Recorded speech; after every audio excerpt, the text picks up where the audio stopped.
ఉద్యోగాలు ఇప్పిస్తానంటూ యువత నుంచి డబ్బులు వసూలు చేసి మోసగిస్తున్న నకిలీ డీఎస్పీని సూర్యాపేటలో సోమవారం అరెస్టు చేసినట్టు ఎస్పీ నరసింహ తెలిపారు. సూర్యాపేటలో ఆయన విలేకరులకు వివరాలు వెల్లడించారు. సూర్యాపేట పట్టణంలోని శ్రీ గ్రాండ్ హోటల్లో అనుమానాస్పద వ్యక్తి ఉన్నట్టు యాజమాన్యం పోలీసులకు సమాచారం అందించారు. వారు అతడిని అదుపులోకి తీసుకుని విచారించారు. నిందితుడిని సూర్యాపేట జిల్లా మఠంపల్లికి చెందిన బత్తుల శ్రీనివాస్గా గుర్తించారు. తెలంగాణ, ఆంధ్రప్రదేశ్ రాష్ట్రాల్లో డీఎస్పీగా పరిచయం చేసుకొని పోలీసులు పౌర సరఫరాల శాఖల్లో ఉద్యోగాలు ఇప్పిస్తానంటూ నిరుద్యోగుల నుంచి డబ్బులు వసూలు చేశాడు. ఏపీలో పలుచోట్ల నమోదైన కేసులో జైలుకు వెళ్లి బెయిల్పై తిరిగి వచ్చాడు.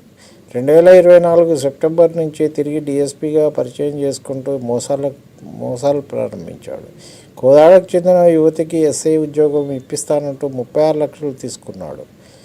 కానిస్టేబుల్ ఉద్యోగం ఇప్పిస్తానని ఆంధ్రప్రదేశ్లోని మార్టూరుకు చెందిన యువకుడి నుంచి, జూనియర్ అసిస్టెంట్ ఉద్యోగం ఇప్పిస్తానని గుర్జాలకు చెందిన మరో వ్యక్తి నుంచి డబ్బులు వసూలు చేశాడు.